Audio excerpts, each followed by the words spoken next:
আজি বাংলাদেশের হৃদয় হতে কখন আপনি তুমি এই অপরূপ রূপে বাহির হলে জননী।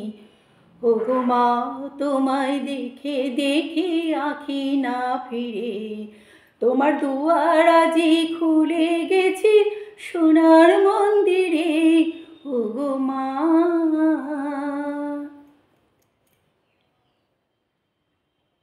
আপনারা হয়তো ভাবছেন এই বেসুরো গলায় গান কেন করছে। আসলে আমি আজকে কোনো গান বা আবৃত্তি নিয়ে আসিনি। আমি আজ এসেছি মাতৃদিবস নিয়ে কিছু কথা বলতে, আমার আবেগ তুলে ধরতে। আসলে মাতৃদিবসটা আমাদের এক একজনের কাছে এক এক রকম। আমরা কেন মা দিবস উদযাপন করি? এই প্রশ্নটি আমাদের জীবন গঠনে মায়েদের গভীর প্রভাব সম্পর্কে চিন্তা করার আহ্বান জানায়। এটি তাদের ত্যাগ, প্রজ্ঞা এবং নিঃশর্ত ভালোবাসাকে সম্মান করার সময়। মে মাসের দ্বিতীয় রবিবার যেদিন মা দিবস পালিত হয়, তা বিশ্বব্যাপী মায়েদের প্রতি আন্তরিক শ্রদ্ধাঞ্জলি। আমার কথায়, আমার ভাষায়, আমার আবেগ দিয়ে আমি মা দিবসটা যেভাবে চিন্তা করি, যেভাবে ভাবি, আসলে মায়েদের জন্য কোনো একটি বিশেষ দিন আমি সেটা অন্তত মনে করি না।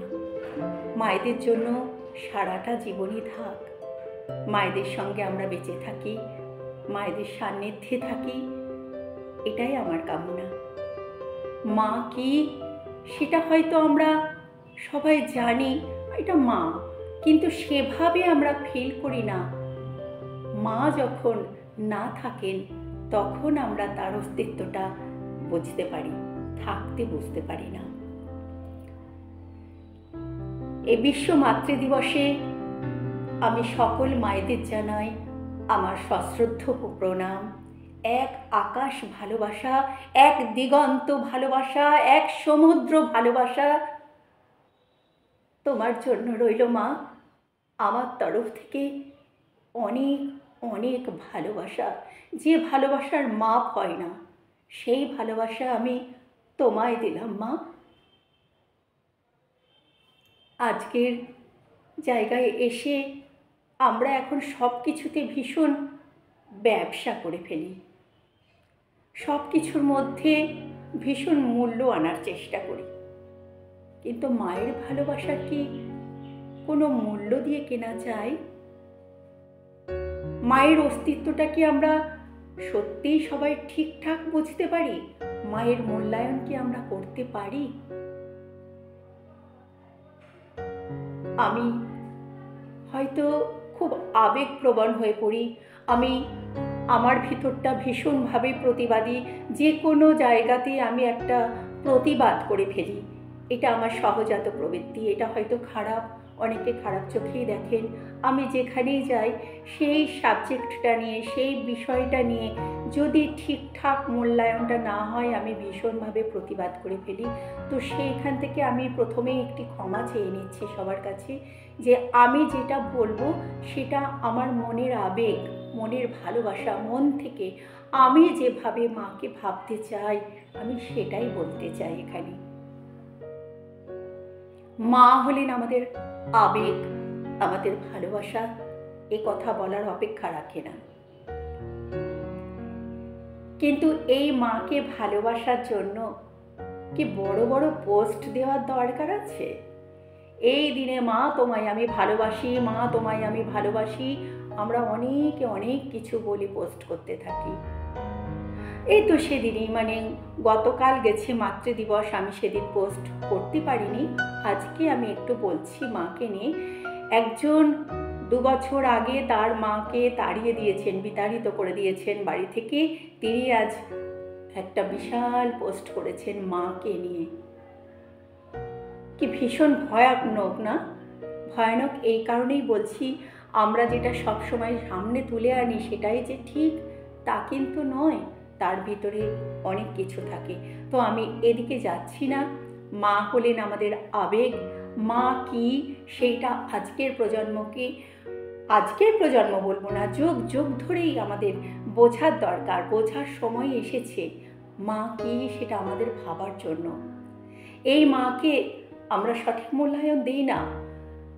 আমরা কোনোখান থেকে ঘুরে এসে মা কোথায়, মা কোথায়, মা কোথায়, মা সব কিছু হাতের সামনে দিচ্ছেন, মুখের সামনে তুলে ধরছেন, আমরা বুঝতে পারছি না এর পিছনে মায়ের মূল্য কতটা। আমাদের মানুষ করতে গিয়ে মা যে সারাটা জীবনই ধরতে গেলে বিসর্জনে দিয়ে ফেলেন, তার সমস্ত শখ শৌখিনতা অনেক কিছু, তিনি কিন্তু সেটা না করে আমাদের কথা ভেবে এগিয়ে যান। সন্তানের কিসে মঙ্গল হয়, কিসে ভালো হয়, মা ছাড়া মনে হয় এটা কেউ বোঝে না। ওই জন্য একটি শব্দ আছে মা, আর কোনো ডাকে এই একটি শব্দ দিয়ে তৈরি হয়নি। মা হলেন এমন একটি জায়গা যেটা হয়তো আমরা বলে বোঝাতে পারবো না। তো সেই মাকেই আমরা এখন আর সংসারে রাখতে চাই না, আমরা তাকে বিতাড়িত করে দিই। একটা সময় আসে হয়তো তাদের সঙ্গে আমাদের বোঝাপড়ার কিছুটা অমিল হতেই পারে, কারণ বড় হওয়ার সঙ্গে সঙ্গে আমাদের বোধগম্যটা অনেক পাল্টে যায়, বোঝাপড়ার অভাব হতে পারে।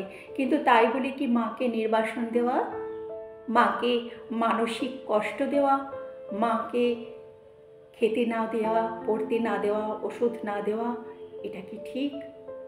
মা কি ঠিক ভুলের মধ্যে আসেন? মা তো আমাদের জীবনের একটি অঙ্গ। যেমন আমাদের অঙ্গ প্রত্যঙ্গে হাত পা চোখ নাক কান সব কিছু আছে, আমার মনে হয় মাকেও সেইভাবেই ধরে নেওয়া উচিত যে আমাদের জীবন মা ছাড়া সম্পূর্ণ নয়। তো মাকে নিয়ে আমাদের অনেক ভাবার দরকার, অনেক বোঝার দরকার। মা একটা খুব সূক্ষ্ম অনুভূতি, আমরা ভেবে দেখি না কেন আমরা তাদেরকে যখনই মনের অমিল হয় তাদের একটা ঠিকানায় গিয়ে পৌঁছে দিয়ে আসি। সেটা হলো একটা খুব কষ্টদায়ক বৃদ্ধাশ্রম। কেন এই বৃদ্ধাশ্রমে দিয়ে আসি? বৃদ্ধাশ্রমটা আসলে কী কারণে গড়ে উঠেছিল? মা বাবাদের রাখার জন্য না, বৃদ্ধাশ্রমটা গড়ে উঠেছিল যাদের কেউ নেই, অসহায়, তাদের সন্তান সন্ততি নেই বা আত্মীয় স্বজনরাও তেমনভাবে কেউ নেই, তাদের জন্য মূলত গঠন হয়েছিল। যারা নিঃসন্তান, যারা অবিবাহিত, তাদের জন্য। কিন্তু সেটা আমরা কোথায় এনে দাঁড় করিয়েছি? যারা আমাদের সব কিছু দিয়েছেন, তাদের যখন আমাদের কিছু দেওয়ার সময় আসে, আমরা তাকে সেটা থেকে বঞ্চিত করে পৌঁছে দিয়ে আসি বৃদ্ধাশ্রমে। আবার আমরাই বড় বড় বলি আওড়াই, আমরা বলি আজ মা দিবস, মাতৃদিবসে আমরা হয়তো একটা চকলেট এনে মায়ের সামনে দিই, কিংবা আমরা ছবি তুলব বলে মাকে জড়িয়ে ধরে, যা কোনো দিন অনেক দিন যেটা আমরা করিনি, সেই কাণ্ডটা আমরা মাতৃদিবসের দিন ঘটিয়ে ফেলি। কেননা আমরা একটা ছবি তুলে পোস্ট করব বলে। হাই সমাজ, ধিক তোমাকে! আমি যে বলেছি যে আমার সমস্ত পোস্টে বা আমার আবৃত্তিতে বলুন, আমার গল্পেতে বলুন, কোথাও আমি না চাইলেও একটা প্রতিবাদ চলে আসে, তেমনই এসেছে প্রতিবাদে। যদিও আমার প্রতিবাদের কেউ কোনো ধার ধারে না, প্রতিবাদে কিছু যায় আসে না, এটা আমার মন থেকে বেরিয়ে আসে, যা আমি চেপে রাখতে পারি না। তো আপনাদের সবার কাছে আমার ক্ষমা প্রার্থনা করছি, আমি ক্ষমা চেয়ে নিচ্ছি। যদি কারোর কোনো স্বার্থে আঘাত লেগে থাকে, আমাকে ক্ষমা করবেন। মা কি এটা বুঝুন, এটা ভাবুন। মায়ের অস্তিত্বটাকে সবাইকে বুঝতে দিন। আরে বাবা, আমরা যদি আজ মায়ের অস্তিত্ব না বুঝি, মা কি না বুঝি, আমাদের সন্তান সন্ততিরা কি মূল্য দেবে আমাদের? আমরাই তো তাদের শিখিয়ে দিচ্ছি, তাই না, যে মাকে সবসময় এক কোণায় রেখে দিতে হয়।